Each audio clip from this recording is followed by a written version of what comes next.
Justin Baldoni has just lost all of his lawsuits and people are now starting to respond. So Blake Lively, according to an insider, cried with relief after Justin Baldoni's lawsuit was dismissed.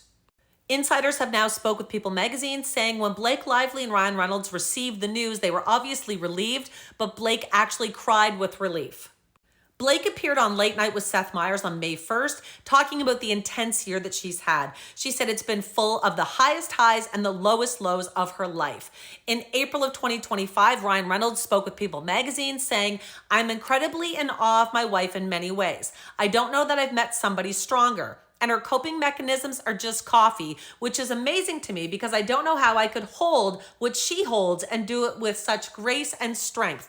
It's pretty profound." One of Blake's sisters from the Traveling Pants has already shared the news as well, sharing the article by ABC News saying Justin Baldoni's lawsuit against Blake Lively dismissed by federal judge.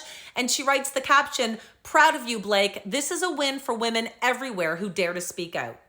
Judge Lehman addressed two of the main arguments in Justin Baldoni's lawsuit when he made his decision, and the first one was about the civil extortion. So in the lawsuit, they wrote that Lively, assisted by Reynolds and Sloan, stole the film from Baldoni and Wayfair, threatening to refuse to promote the film and attack Baldoni and Wayfair in the press if the Wayfair parties did not agree to grant her, rather than Wayfair, control over and credit for the film.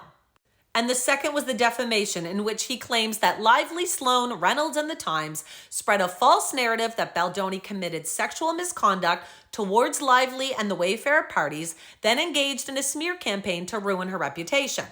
So as to the first point of civil extortion, the judge said this: "The Wayfair parties have not adequately alleged that Lively's threats were wrongful extortion rather than legally permissible hard bargaining or renegotiation of working conditions."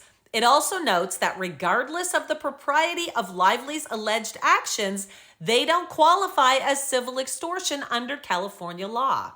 And as for his second claim of defamation, the judge ruled that Wayfair parties have not alleged that Lively is responsible for any statements other than the statements in her CRD, which is the California Civil Rights Department complaint, which are privileged.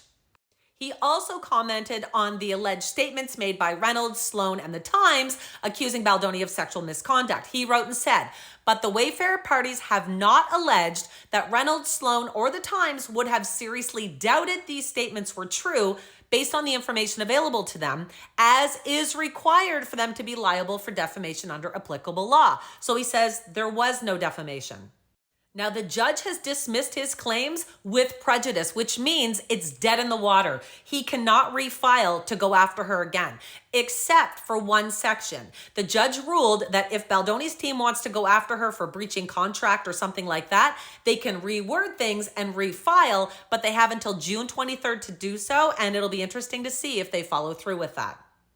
As for now, everything that Justin Baldoni claimed in his lawsuit has been tossed. The judge says everything is dismissed. There was nothing in that he could go after Blake Lively for, and it will be Blake Lively's lawsuits that will be moving forward in March of 2026.